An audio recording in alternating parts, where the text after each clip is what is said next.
Hi guys, welcome to a new vlog. Today is day 19, if I'm not mistaken, of the lockdown. It is Tuesday, and today's video is going to be a little bit different. I'm sure a bunch of you guys are going to be probably going to interviews and stuff after this lockdown. I don't know, like, you know, you'll probably be working towards something. You'll be trying to get into something at least. Whenever you guys ask me about, you know, going for interviews or just finding a job in general, but also especially in the aviation industry, which, let's be honest, aviation jobs will be scarce after this lockdown, but hospitality in general is pretty much all in the same. I wanted to give you guys some tips today because, I mean, as entertaining as I try to make my vlogs, I also want you guys to walk away having learned something. And I know I have quite a lot of young viewers who are fresh out of high school or fresh out of varsity and are wanting to get into something. And especially if you don't have any work experience at all, I've always advised you guys to get some form of customer service experience first before applying to become a flight attendant. So this is gonna be like the longest intro. I'm sorry, I don't know if you guys will understand my train of thought, but basically Megan works in hospitality, right? And hospitality is very similar to aviation in terms of you work with guests, and at the end of the day it's all about customer satisfaction, right? Yeah, that kind of stuff. So Megan is gonna tell us what she does on a daily basis, and then we're gonna get into the video. Also, since I've already mentioned her, Megan is here with us. Let me close my laptop. Quick edit, this is an extremely casual filming of this video. I literally did not like pre-plan it well enough to where we could be doing like a Skype call on the laptop and screen recording it or something. So hopefully you guys at least appreciate the information, never mind what it looks like. What can I say about my job? Hospitality in general, I think working with guests, we in the hospitality industry call it guest relations. So basically what I do is that I train a team at front desk to obviously do different tasks. Not only is it guest relations, but basically more of what we do is dealing with guest problems and stuff like that. So ultimately you manage a hotel, and with that you're also in charge of hiring people. Yes, the fun aspect of my job. It's the fun aspect.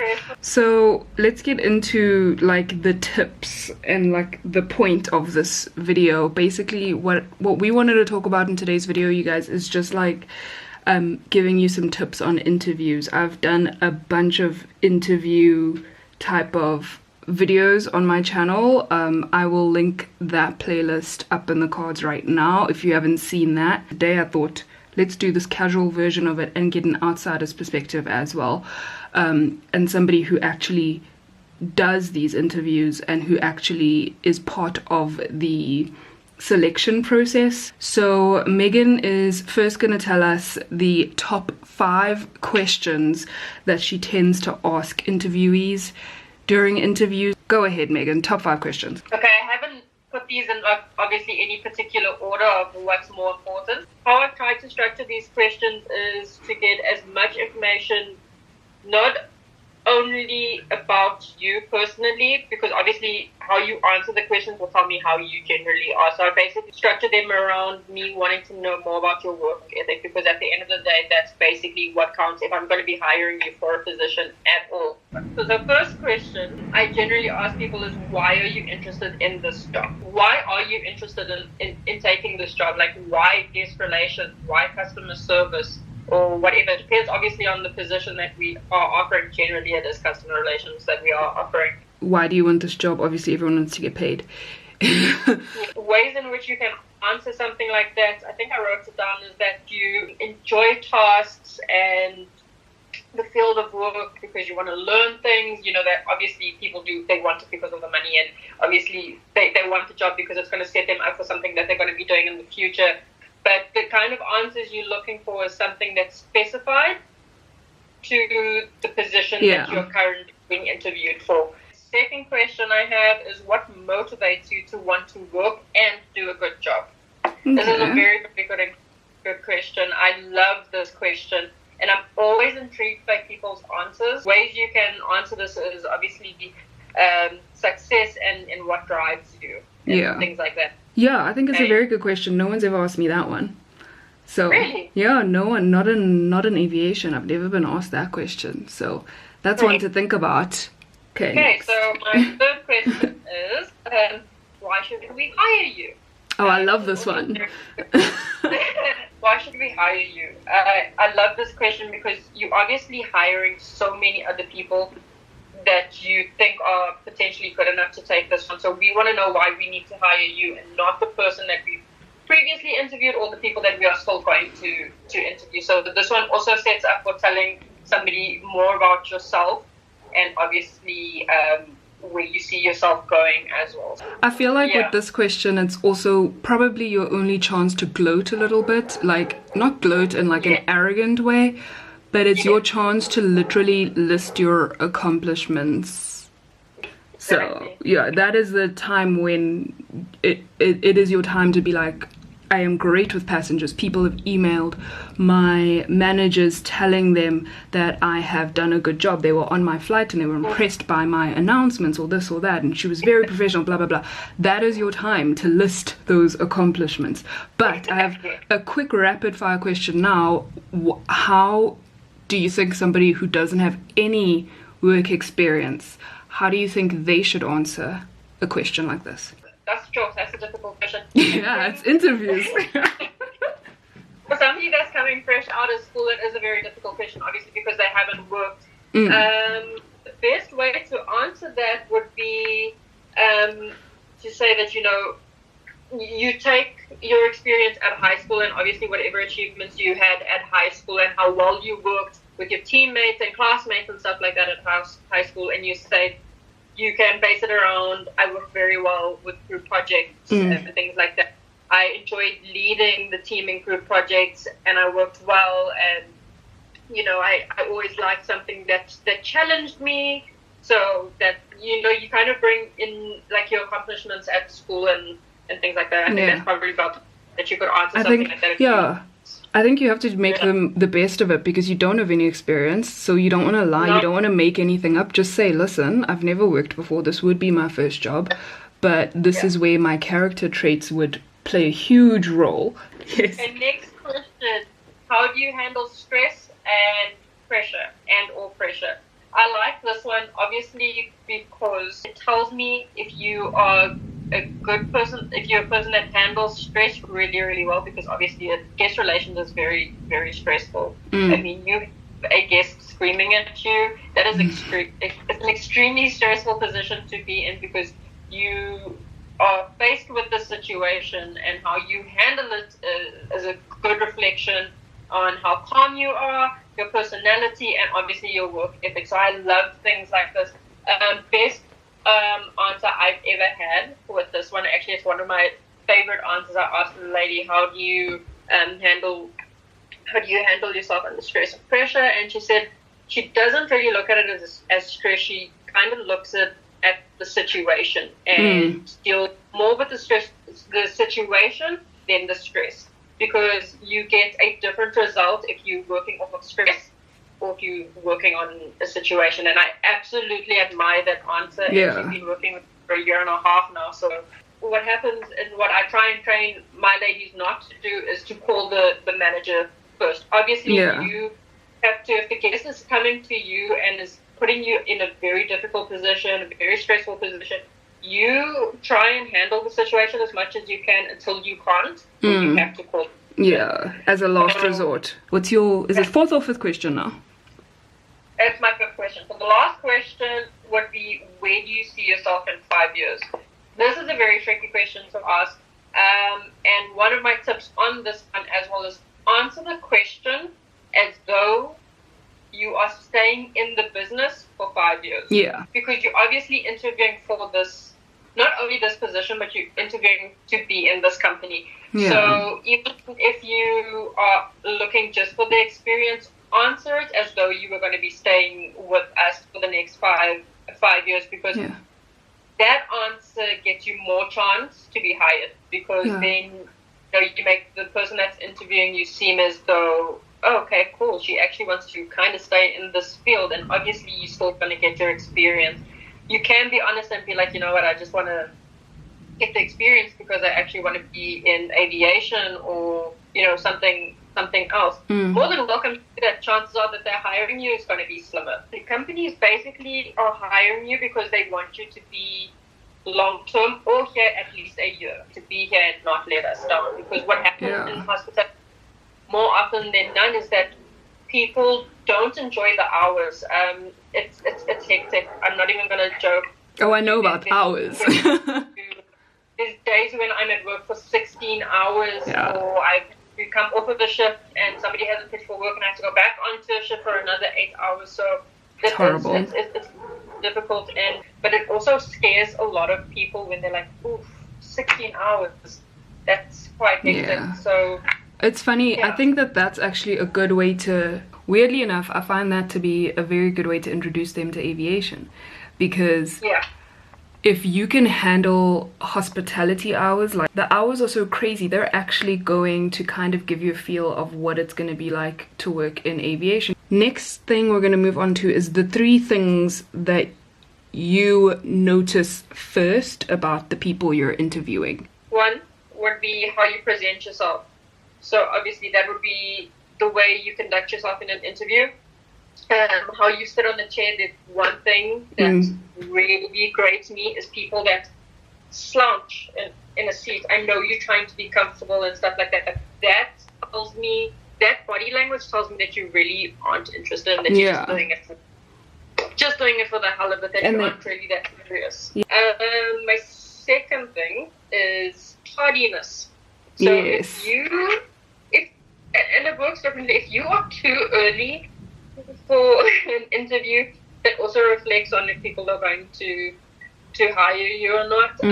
If you are on time for an interview, that's also not great, because people look at that and be like, ooh, you know, you're just on time. You're just on time, so we're basically going to be waiting for you to get onto shift and things like that if we do hire you. If you are at an interview about 15-20 minutes before you need to be interviewed, that's what I like, because it shows that you'd like to come to work earlier.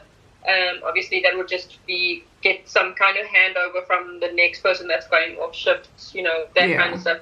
Even though your job is from one time to another time, your job starts at 8 o'clock. You shouldn't be arriving at work at 8 o'clock. You should be here. You should be working at 8 o'clock. And then the last one is how well you answer questions. This is a very, very good one. You know, it's how well you've understood the question, things like that make the people want to hire you a lot more. How well you do that is how well you're going to understand what is required of you. I think also there's no shame in a person, like if you ask them a question and they didn't quite understand it, I also think there's no shame in them saying like, sorry, can you please rephrase that?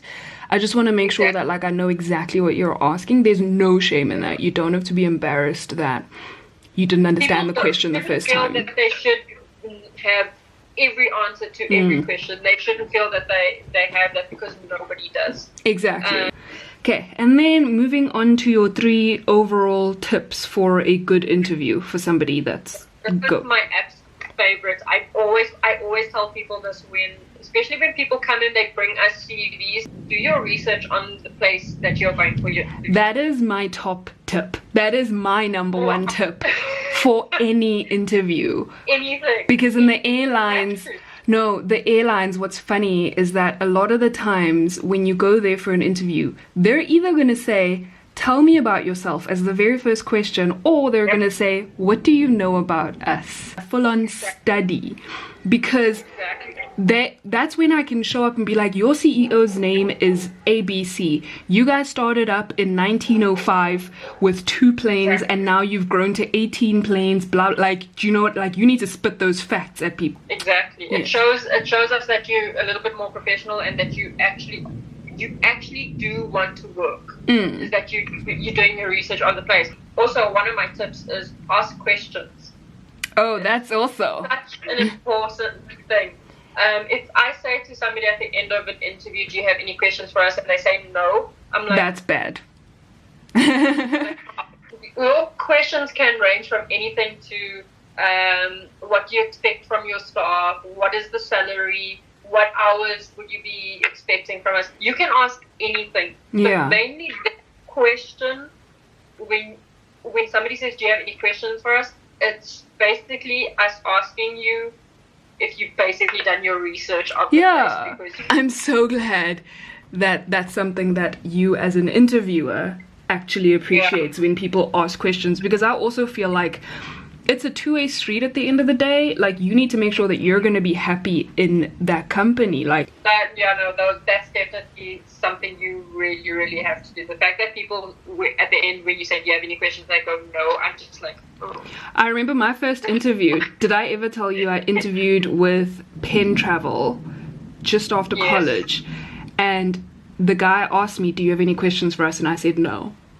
And he literally looked at me. He was like, are you sure? And I was like, yeah. And he goes, there's nothing you want to know about us. Like, he gave me the opportunities. And I was just like, yeah. And I was just like, no, I'm fine. And I just saw the disappointment in his face, and I never heard from them again. Another interesting tip that people can really learn from, always set up your CV for whatever position you are applying for. Yeah. Because I don't particularly, if I receive CVs, I'm looking to see if you fit in where I need you to fit in. Yeah. And also your interview is going to also be based on the position that position. You are hired for as well. Yeah, I actually suggest, because this is what I did when I like first got out of college and was like job searching and stuff.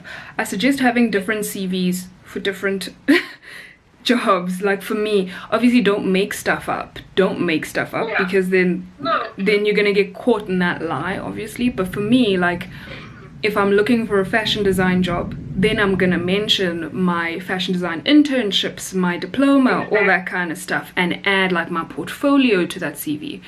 Personalize each CV to whatever job it is that you think you're going to apply for, because there's no, why would I put in my fashion design stuff for an aviation job interview? You know, they don't care about my fashion design stuff. They don't, like, it makes no difference to them. No. So yeah, exactly, they will skim over that.